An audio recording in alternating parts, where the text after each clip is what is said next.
Whelan Presley and Van Ho Funeral Homes have been serving Quad City families and veterans for over 100 years.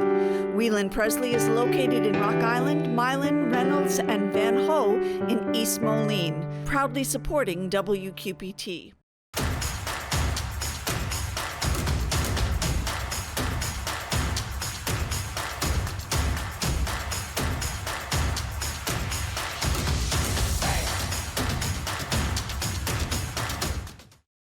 Alternatives is a proud supporter of WQPT and has been serving our community for 40 years. Alternatives provides professional guidance to maintain independence and quality of life for older adults and adults with disabilities.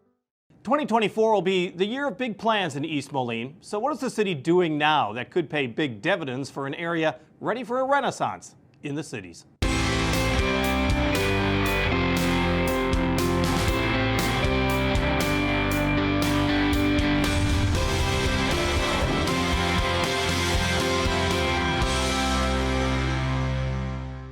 This month, East Moline Mayor Reggie Freeman delivered his State of the City address. It calls for some bold decisions still to come for the downtown region, some investments in policing, infrastructure, and other city services, and plans to build a city government that is as diverse as the city itself. We talked with the mayor about the state of the city and the big plans for the year ahead. Downtown, downtown, downtown seems to be, you're concerned about the entire community, but downtown is where we're getting a lot of attention right now. You've had public hearings going on as well. It's kind of an exciting period of time for East Moline because you're in some ways starting from scratch, but you have a new piece of property as well as the older downtown and trying to kind of make it all one, right? That's correct. Not so easy. No, and you know, what we looked at in over the last few years, we looked at the point of, as you just mentioned, joining these two together. With the infrastructure grant that what everyone's been talking about that we got, you know, it's designed to do certain things. So right now we're in the infrastructure aspect of it, but eventually we'd like to reach out and even do a few more things to come in conjunction what we're doing now there. But it is a challenge. It is interesting though, a challenge, but like almost a welcome challenge because you can really see something tangible happening in East Moline, that you're becoming more of a destination point. And for people who live in East Moline, there's more things to do in that downtown area. And not only for the people here in East Moline, but to bring people here, not only to just East Moline, but to the Quad Cities. I think, you know, the more things we have happening here in the Quad Cities, it's going to benefit both sides of the river. Let's talk about the Rust Belt for a moment. When that was created, it was thought of that the Quad Cities needed a venue that wasn't as big as the Mark, but not as small as some of the smaller venues. Something a medium size is what the Rust Belt was supposed to get, that niche for those bands. That's proven to be more successful than perhaps some people had thought. Yeah, you take your lower end entertainers that are coming there and or new bands. Or as they're doing right now, like we have our Music in the Park during the summer.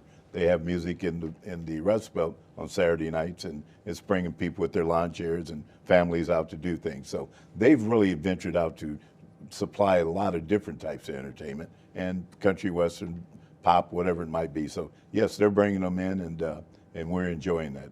People are coming to East Moline. Because as you said, it's bringing in families. It's also bringing in a lot of younger people that want to see music venues, and that can really make a community more vibrant.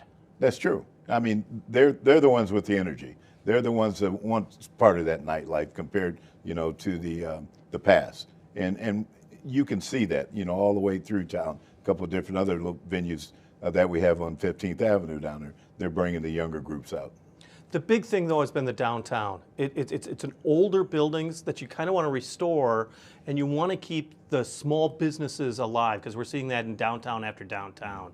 So let's talk about that particular area. What do you want to see for the future of downtown? You got Runners Park. You've got so many new things going on in that downtown area. Well, I'd like to look at the next level of after we get through with the infrastructure, or doing that point of it, is looking at building up some of these buildings and making them a little more presentable, and maybe looking at the point of bringing residential to the above them, that ones that are 2 stories, that we can have people come in, move in. Which is very popular. It's going popular big time all around the country here. How do you do it though? Promotion, hard work, and so forth, and getting the businesses to come in with this particular idea of what we're doing. If we get them to do that, then I think we can all work together to get this accomplished. Does it seem like East Moline, because you need that nugget, let's say the Rust Belt being that nugget, that draws people that never even thought of East Moline, and then that just builds upon each other, and then you have that domino effect of progression. Is that kind of what we're seeing right now? I think so. Easy access. I mean, if you're living downtown and you've got things around you that is going to bring you to the other establishments, that's what people are looking for. And that's why we're doing, as we spoke, the Rust Belt downtown is, you can walk there, you can ride your bikes there, or you can drive there. So it's the point of accessibility. And that's the whole thing, because I'm looking at the big three words for East Moline: connect, grow, thrive. And connect is a problem only because of the railroad that goes through there, and people think, oh, one end's cut off from the other. Is that your biggest challenge right now? Oh, that's a challenge, in which part of the design that we're having there is trying to make it a little more accessible to go across the tracks from the south end to the north end. As we looked at an overpass, of course, the cost, and that's be something that we'd be looking into, trying to obtain some state, federal funds to possibly get something to get you over that track when the trains are sitting here 10, 15 minutes. Let's talk about your timeline right now, because you've had a public hearing. You're going to get more input from the public, but you've got actually a schedule going on that it seems really a quick move. You're hoping to have designs by the end of the year and perhaps even some construction starting next year. That's correct. We are having public informational meetings. We haven't had public hearings. I'm sorry, thank you. Public informational meetings in which, that's the timeline, to get our contractual people that are handling this project management to set everything in place, get the public's information to it, in their questions and answers to us, and suggestions. So we're looking at 25 to start the project. Basically, I think first phase is here at the Rust Belt area. Because you want to get it right. That's correct. We want it right, and we want the people, their input, not just our input looking, but we want other people from the outside looking in to give suggestions and so forth. So I'm talking about downtown. Let's be honest, East Moline's far more than just its downtown. And you take a look at another one of the major entryways for the community, and that's the Avenue of the Cities area. And East Moline is looking for a bit of a master plan that would change a bit of that important avenue inside East Moline. Oh, Jim, when I first ran, I said we're looking at downtown, Watertown, and uptown. Uptown, we've got a few projects going on. We got a couple coffee shops coming in up on the avenue. We've got Casey's that's coming into town up off our 7th Street and Avenue of the Cities. We're looking at the whole city. And, again, we're trying to bring people to East Moline, not just one particular area, but we're looking at the whole area and what's the best interest of the businesses and the people of East Moline, no matter where we're at. Because you look at East Moline and Avenue of the Cities, I mean, it was such a commercial district in Moline, and it was kind of just a drive-through in East Moline, but it's really developed differently into a commercial district for East Moline now. That's correct. I mean, if you look at the traffic counts and the high density up that area there, it's going to bring people there, and but we have to have something there for them to get there. So. Housing, of course, is the biggest issue. Tell me a little bit about what you're hoping to do. You were showing a slide during your State of the City that you did show some dilapidated housing, which every community has, is some of these poorer neighborhoods or these areas where homes have been neglected. That's a major initiative for you as well.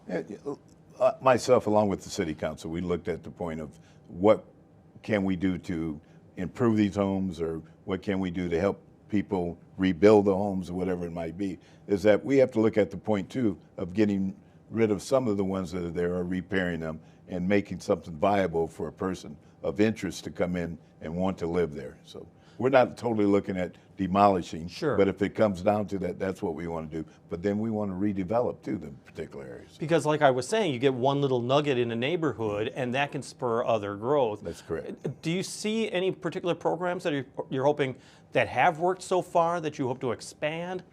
Our City Council, we've looked at the point of, we're looking at the point of coming up with some ideas and joining other organizations to improve these neighborhoods. Again, it's all new to us as far as the point of, we just don't want to keep sitting back and do nothing. Right. We want to sit back and bring what's in best interest to redevelop these areas and get some professionalism behind it. Because to be honest, affordable housing is one of the most important things that we're seeing neglected in community after community. It's just hard to find good housing.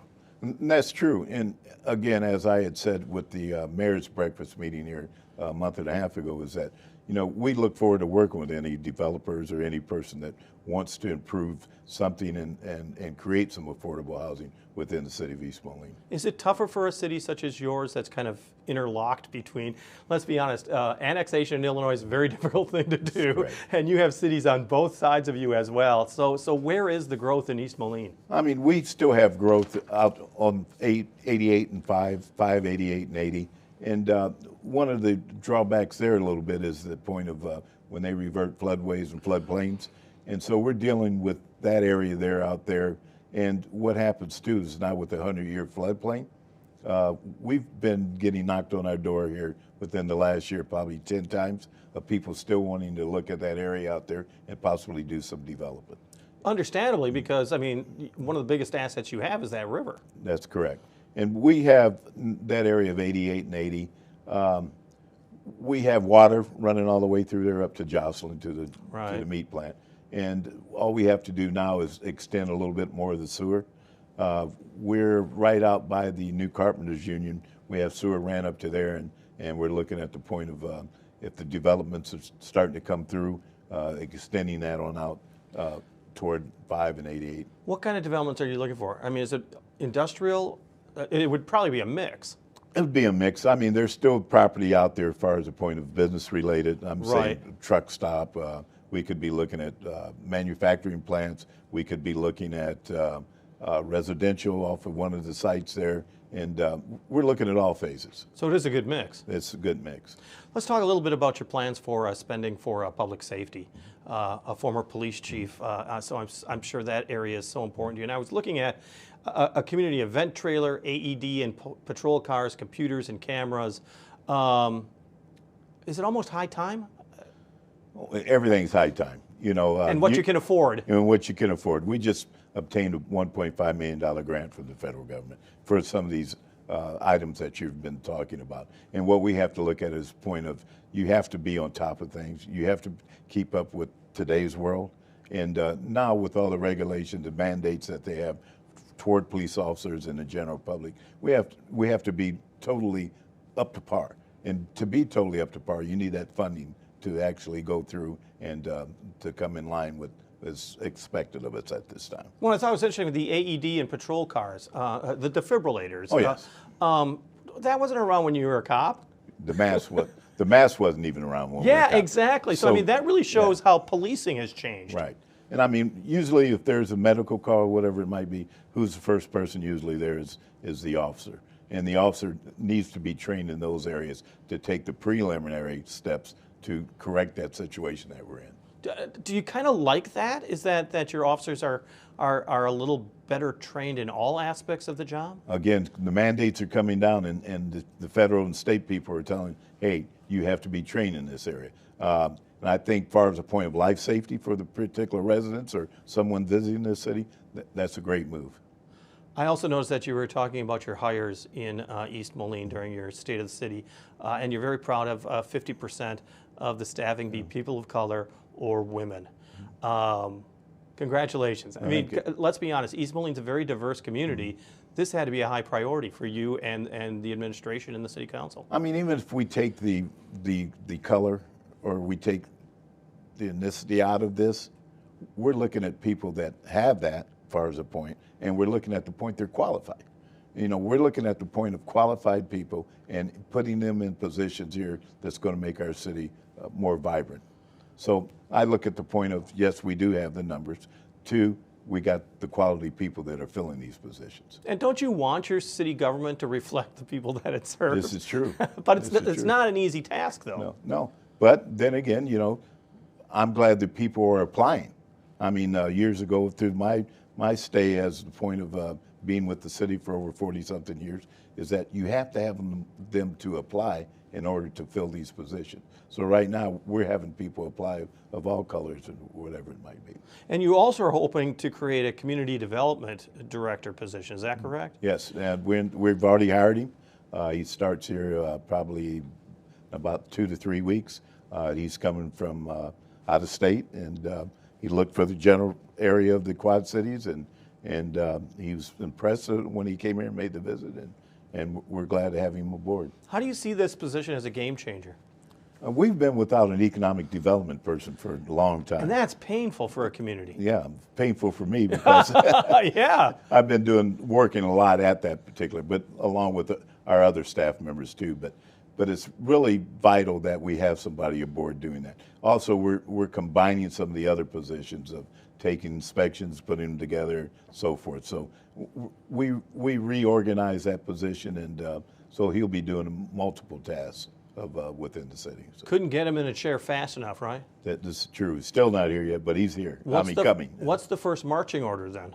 First marching order, first of all, I think with any new position, you sit down, you get to know staff, you sit down and you need to look at the point of what direction the city wants to go and the council wants to proceed in, and that's the first marching task. I mean, I'm not expecting anyone to walk in and say, tomorrow we're going to have big business here, Big Ten box office coming here. We look at the point of he sit down, we give the information that we're looking for, and he gives an opinion back on his expertise. Yeah, nor do you want a person who's going to Bigfoot That's and come correct. in, but work with other people. That's correct. But what's the expertise that you like about this particular candidate? He's rounded a lot of different situations. He's been to little cities, he's been to bigger cities. He knows how to talk with economic development, bringing in Big Ten box people into businesses into the cities. You talk about retail? Both. Okay. Both. Okay. Manufacturing, retail, so forth, and residential. So That'll be a huge game changer, as I said. that is correct. Something we've been missing for years. Talk about infrastructure. It's what everybody talks about, but it's not the sexy topic. Yeah, But right. let's be honest. In the Quad Cities, particularly in the Illinois, well, no, Davenport as well, the South Side, the infrastructure is getting older and older, and trying to keep up with that. The streets, the sewer system. Does East Moline have major plans in your 5-year plan? We're in the studies. The council has actually approved. We're doing a study with the new water treatment facility. Not new, but we're doing it where we're at and where we're going with that. We're in the point of wastewater management, and we're in the point of overall all the time about streets and sidewalks. Because it has to be not only new, but also upkeep. Because what we saw in the 1980s was, when we had the farm crisis, the Quad Cities really took it, deferred as long as they could, and it was costly. Correct. And as we're going through that, and again, as we spoke earlier, is about, there's several jobs that were lost during that time. Yeah. So when you lose jobs, you lose revenue. So when the revenues goes down, and then the states and federal governments put mandates on you, then the revenue goes down. So I can see a slight change right now to where we have to prioritize, and we have to look at the point of going back to do what what we were elected to do, is take care of our city and what the people's needs are. You touched on something that I haven't asked, and that has to do with the state legislature talking about eliminating that 1 penny grocery tax. And very easy for the state to do it because they collect the money and they don't keep it, they give it to you. So if they say, we don't want this, it doesn't affect them. That could have a huge impact on communities like every community, but cities like East Moline. Well, that would put about a $500,000 deficit on us. Yes, can we turn around and raise that particular 1% back? Yes, we can. But, we just went through and are going through, we raised our sales tax here in East Moline just within the last couple months. So do we want to keep going back? And even though the general public probably doesn't understand, Right. that wouldn't be a change, but still for me to tell a resident, now we're going to tax a 1%. They really don't understand all the things that the states are doing or the federal government doing. They look at the point, well, the city increased our taxes. Right. Well, and does it worry you that, I'm sure you've talked to your local legislators, does it worry you that in some ways the governor might be playing politics with this? When I get into that point of it, I look at the point I have to relay to the two legislators within our area of what our feelings are and what we feel our need is, and I have done that, and we've discussed it with both Representative Johnson and Senator Appleton. And they seem receptive? We discussed it. trying to pin you down on that. But I mean, No, it is a serious concern. Well, and what I look at is the point. They have a job to do, and we have a job to do. Sometimes we're not going to agree, but sometimes, at least when we come to the point of discussing this, one has the opportunity to express the concerns and the reasons why and why not. So, and I have a good working relationship with both, and federal, on the level of federal government too. So I understand their points, and they understand our points, and we'll try to come to the middle and with a good conclusion. Well, we've covered a lot of ground, but I do want to ask you about your goals. What is when you gave the State of the City, what was your short-term goal? What do you see for 2 years or even 5 years for East Moline? To strive, and again, as I mentioned earlier, is to bring things to the city, to, of course, bring in revenue, of course, to bring in entertainment, of course, to make it viable for people wanting to visit East Moline. And there's several options out there, and just to point out one or two, you have to look where you're at and where you're going at the time we're doing it. So I always remember that sign that was by the Hardys when you come into East Moline, and it said East Moline, one of the Quad Cities, kind of an underline of saying, okay, Bettendorf, not so fast here. We were one of the original Quad Cities, and you're almost like the stepchild that was forgotten. That's not the way it is at all anymore. Well, I look at it at the point of, Bettendorf's really stepped up to the plate, And when I started there, and I've befriended quite a few people over on the Bettendorf side. But it looks like that shows a good city that is trying to progress, and we're trying to progress. I have a joke, Jim, where I usually say, when we take Iowa and Illinois, it's easier to move cornfields than there is to move trees. So I look at it at that point, but as far as the point of being the stepchild, I don't look at it. All of us area mayors and cities, we work together, and what's good for one is good for the whole Quad Cities. And we have really seen that in the last 30 years, where it used to be an Illinois Chamber of Commerce and an Iowa Chamber of Commerce, and it used to be Davenport would steal a business maybe from Rock Island or East Moline. East Moline might take one from Bettendorf. Do you really see this as becoming a true Quad City metropolitan area where you guys are all working together rather than against each other? Well, since I've been here, and I don't know what happened prior, I could probably imagine, but we have an agreement to where if there might be a business wanting to leave one community to the other, we, out of respect, call them and let them know what's going on. No one's sitting around trying to get advantage under the table, whatever. So that's how we communicate with each other. That's how we meet 2 to 3 times a month, and we discuss what's going on with our cities. I mean, you can't get mad when another city is trying to progress and for a betterment of their city, as long as they do it on the point of the etiquette part of it. No problems within the Quad Each city respects. That's the other city. So what's your long-term goal then? My long-term goal is to continue doing what I'm doing. Yeah. No matter what happens tomorrow, and look at new ideas, try to bring new ideas in, and try to, again, to make the growth of the city and also prosperity to the city. Because this is really an exciting time for East Moline. It is for sure. So we're here, and lights aren't out, and we're just moving right along. Our thanks to East Moline Mayor Reggie Freeman. Electric Larry has been part of the city's music scene for decades, a lover of blues and country music. We caught up with him at Moline's Black Box Theater, where he played one of his originals. Here's Electric Larry with I'm Still Here Hurting.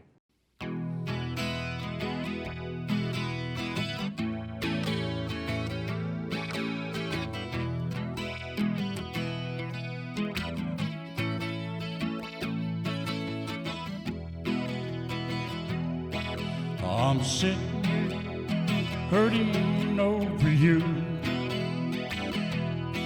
I'm sitting here hurting over you.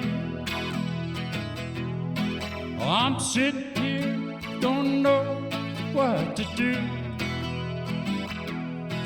I'm sitting here looking at the wall. I'm sitting here looking at the wall. I'm sitting here wondering what went wrong. I'm sitting here wishing you were home.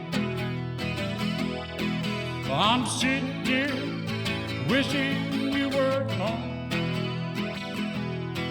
I'm sitting here wondering what went wrong. I'm sitting here crying over you. I'm sitting here crying over you. I'm sitting here, don't know what to do. But darling, I know I love you.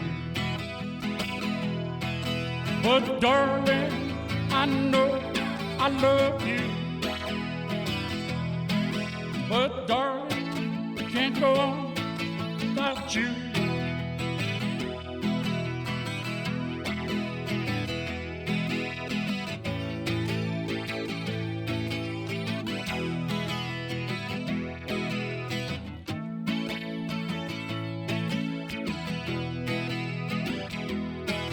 I'm sitting here hurting over you. I'm sitting here looking at the wall. I'm sitting here wishing you were home. I'm sitting here crying over you. But darling, I know I love you. But darling, can't go on without you. But darling, I know I love you. But darling, I know I love you. Electric Larry with I'm Still Here Hurting performed at Molene's Black Box Theater. On the air, on the radio, on the web, on your mobile device, and streaming on your computer. Thanks for taking some time to join us as we talk about the issues on the cities. Whelan Presley and Van Ho Funeral Homes have been serving Quad City families and veterans for over 100 years. Whelan Presley is located in Rock Island, Milan, Reynolds, and Van Ho in East Moline, proudly supporting WQPT.